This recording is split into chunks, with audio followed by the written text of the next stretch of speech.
Praise the Lord everyone.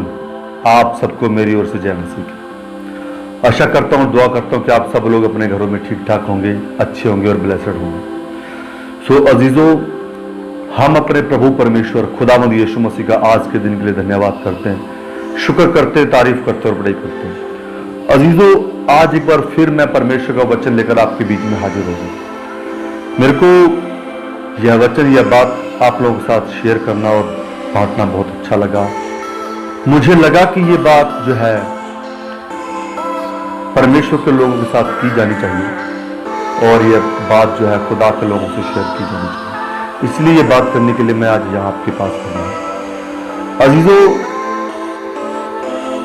कई बार जो हमारे जीवन में घट रहा होता है उसका संबंध हमारे आसपास के माहौल और आसपास के पड़ोस और आसपास के रिश्तेदारों के साथ भी जुड़ा हुआ होता है। सो अजीजों, इन छोटी छोटी सी बातों के ऊपर ध्यान न देने की वजह से मैंने अपने जीवन में भी देखा और हम बाइबल में भी पढ़ते हैं कि बहुत सारे लोगों का, सेवकाइयों का, पास्टरों का और विश्वासियों का जीवन भी डूब गया, नष्ट हो गया और खराब हो गया। बाइबल में ऐसा बहुत जगह पे जो है जिक्र किया जाता है। अजीजों, मैं सही बोलता हूँ कि यहाँ आज के टाइम में बहुत सारे ऐसे विश्वासी हैं, पास्टर हैं, भाई बहन हैं जो रात दिन प्रभु की सेवा करते हैं, खोज कर रहे हैं और उसको ढूंढ रहे हैं, मगर उनके जीवन में इतनी प्रॉब्लम्स हैं कि उनकी बहुत ज़्यादा मेहनत के बावजूद भी वो अपने जीवन में परेशान है और चिंतित है। जैसे कि मैंने बोला कि इन सब के पीछे कई बार किसी स्थान जहाँ हम रहते हैं, जहाँ हमारी मिनिस्ट्री चल रही है, जहाँ पे लोगों को मिलते हैं, उनके साथ भी जुड़ा हुआ होता है। अजीजों, सही में जो यह है दुनिया का जो है संसार है, यह इसके बारे में यीशु मसीह ने बोला कि मैं तुम्हें भेड़ों की नाई भेड़ियों के बीच में भेज रहा हूँ, इसीलिए होशियार रहना और चौकस रहना। सो अजीजों, इस संसार की जो तस्वीर है खुदावंद यीशु मसीह ने हमें बार बार अपने वचन के द्वारा समझाई है और इसका जो चरित्र है, इसका जो चाल चलन है, वो हमें समझा है। इसलिए कई बार जो बहुत सारे मसीह मेरे भाई बहन हैं, पास्टर हैं, वो बहुत ज़्यादा ठोकर खाते हैं, बहुत ज़्यादा परेशान और निराश हो जाते हैं। तो अजीजों, मैं ये आपको आज जो है परमेश्वर के वचन से भी इसको बताऊंगा और सिखाऊंगा कि हम सब मिलकर सीखेंगे कि हमें कैसे खुदा के कलाम को पढ़कर रात दिन ध्यान देकर के अपने जीवन को बेहतर बनाना है, सफल बनाना और अच्छा बनाना है। और हमें जो जीवन में आने वाली परेशानियां हैं, घटनाएं हैं, जो भी जिंदगी में दिक्कतें हैं, उनसे कैसे छुटकारा पाना है। और ये बात सही है, ये बिल्कुल सही है कि बड़ी बड़ी सेवकाइयां भी गलत लोगों के बीच में, जब कोई पास्टर रहते हैं, गलत जगह पे होते हैं, तो उनकी सेवकाइयां नष्ट हो जाती हैं। बड़ी बड़ी प्रोफेसियां, भविष्यवाणियां और सब टल जाती हैं। सो बड़ी बड़ी सेवकाइयां और बड़ी बड़ी भविष्यवाणियां भी टल जाती हैं एक सही जो है अपने जीवन के ऊपर और अपने, जैसे कि मैंने बोला कि जहाँ हम रहते हैं उन स्थानों के ऊपर ध्यान न देने की वजह से। इसको मैं परमेश्वर के वचन से ही आपको सिखाऊंगा और बताऊंगा कि ये बातें कितनी स्ट्रिक्ट और कितनी सही है। आइए हम चलते हैं परमेश्वर के वचन में।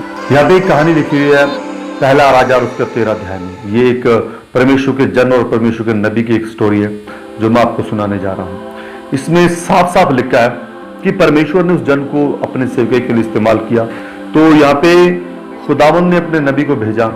यहाँ पे हम इसको वचन से पढ़ेंगे भी, आपको मैं बताऊंगा भी कि प्रोफेसी कर, लेकिन उसके बारे में लिखा है कि जिस जगह पे तू जा रहा है वहाँ पे ना तो किसी प्रकार का भोजन खाना, ना संगति करना और ना पानी पीना, और प्रोफेसी करके अपने घर लौटना और वापिस आना। लेकिन क्या होता है कई बार कि हम लोग जो है जो जिनके बारे में पता होता है कि ये लोग बुरे हैं और दुष्ट हैं, उनसे हम चौकसी कर लेते हैं। लेकिन जो है सही में जो हमें लगता है कि ये लोग अपने गैर परमेश्वर के जन हैं, ऐसे लोगों के ऊपर हम भरोसा कर लेते हैं। यहाँ पर इस नबी के साथ ऐसा ही हुआ।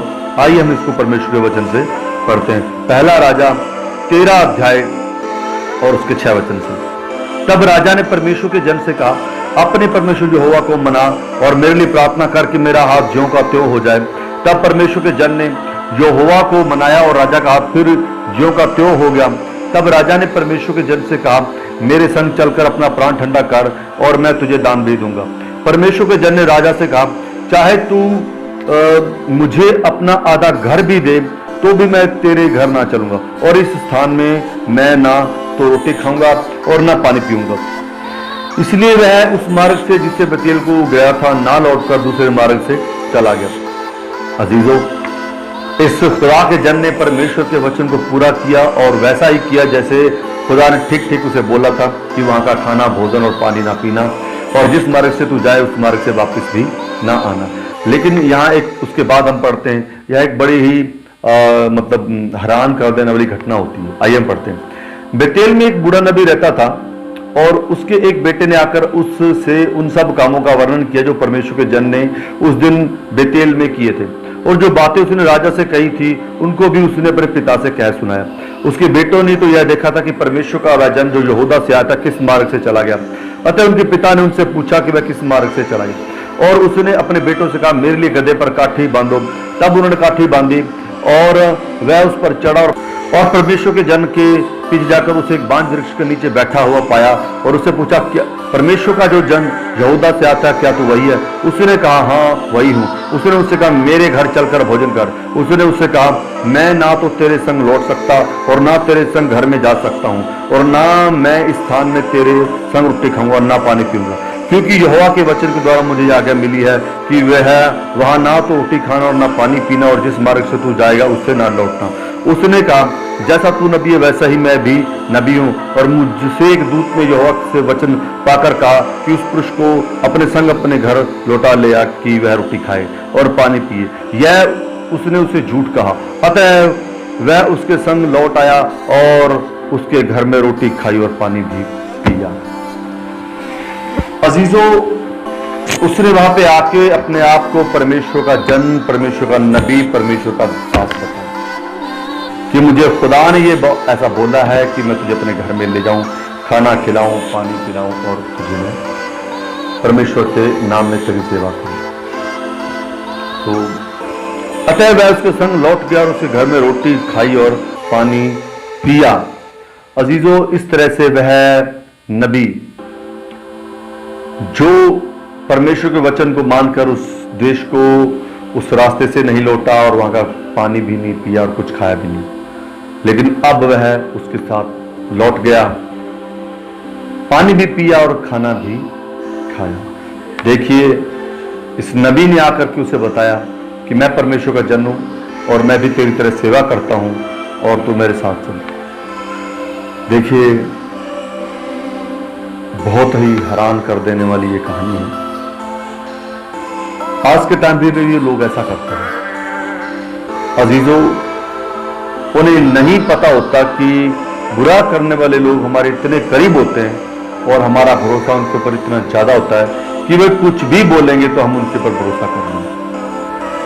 अजीजों, यह बहुत ही भयावह स्थिति है। इसके बाद जो इस नबी की कहानी है, यह बहुत ही हृदय विदारक और दिल दुखा देने वाली कहानी है। लिखा है कि इस नबी का जो अंत है वो बहुत ही दिल दुखाने वाला हुआ। वह नबी अपने घर नहीं पहुंचा, बल्कि कभी नहीं पहुंचा, और उस नबी ने अपने जीवन में बहुत ही जो है नुकसान उठाया। देखिए, यह जो नबी घर में बुलाता है खाने के लिए, परमेश्वर ने बताया था कि वहां का पानी मत पीना, किसी का भी पानी मत। प्रभु जानता था कुछ जगह, कुछ इलाके, कुछ स्थान ऐसे होते हैं मेरे अजीजों, मेरे बहनों भाइयों, जहां के पास्टर तक भी भ्रष्ट होते हैं, कलीसिया भी भ्रष्ट होती है, आत्मिक लोग भी भ्रष्ट होते हैं, सब लोग भ्रष्ट होते हैं। हैरान कर देने वाली बात है कि ऐसे ऐसे स्थान होते हैं जिनके बारे में हमें ज्ञात नहीं है, और कई बार खुदा भी हमें चिताता है कि इन जगहों से, इन स्थानों से दूर रहना, पर हम लोग उन बातों पे, देखिए, उसने भरोसा किया कि वह परमेश्वर का जन है, वह परमेश्वर का नबी है, लेकिन वह नहीं जानता था कि यह मिट्टी और इस मिट्टी में रहने वाले जितने लोग हैं वे सब दुष्ट, भ्रष्ट और पापी हो गए हैं। इस नबी ने उसे अपने घर लाया और उससे वचन परमेश्वर का तोड़वाया, और परमेश्वर का दास और परमेश्वर का नबी होने के नाते उसका भरोसा जीता। देखिए, ये जो स्थिति है हम देख सकते हैं कि किसी का मन कितना ज़्यादा नीचे गिर सकता है। किसी भी परमेश्वर के, यह एक परमेश्वर के जन की कहानी है, यह एक परमेश्वर के जन की बात है कि वह कितना नीचे गिर गया, वह कितना अधिक नीचे गिर गया और उसकी प्रोफेसी को टालने के लिए और उसे झूठा साबित करने के लिए खुद जाके झूठ बोला कि मेरे साथ आ, मेरे घर में भोजन कर, मुझे खुदा ने बोला। देखिए, बहुत हैरान कर देने वाली बात है। आज मैंने ये नोट किया है, आज बहुत सारे पास्टर भी ऐसी ही मुसीबतों से और ऐसी परेशानियों से घिरे हुए हैं। वे अपने आसपास ऐसे ही लोगों से घिरे हुए हैं और नहीं जानते कि कब उनके ऊपर क्या बीतने वाला है। इसलिए मैं आप सब लोगों से, सुनने वालों से कहूँगा, अपने आसपास की स्थान पर, अपने आसपास की जगह पर चौकसी रखें, दृष्टि रखें और निगाह रखें और सही में प्रभु के वचन के अनुसार प्रार्थना करते हुए प्रभु से प्रकाशन पाइए। प्रभु आपको दर्शन देगा और आपको गाइड करेगा कि आपको कहाँ जाना है, कहाँ नहीं जाना। मैं आपको बताना चाहता हूँ कि ऐसी बहुत सारी जगह होती हैं जहाँ पे गॉड ने मुझे भी रोका कि इस स्थान पे मत जा। एक ऐसा स्थान है जिसके बारे में फिर कभी किसी वीडियो में चर्चा करूंगा। हम इसी रीति से खुदावंद की सेवकाई और मिनिस्ट्री में बढ़ते रहेंगे और मिलते रहेंगे। सो अजीजों, आज के लिए इतना ही काफी। सो गॉड ब्लेस यू। खुदावंद आप सबको बरकत दे और आप चौकस रहें, बिहेवियर रहें और होशियार रहें और परमेश्वर के वचन के साथ चलते रहें। सो गॉड ब्लेस यू। मेरी ओर से आप सबको जय मसीह।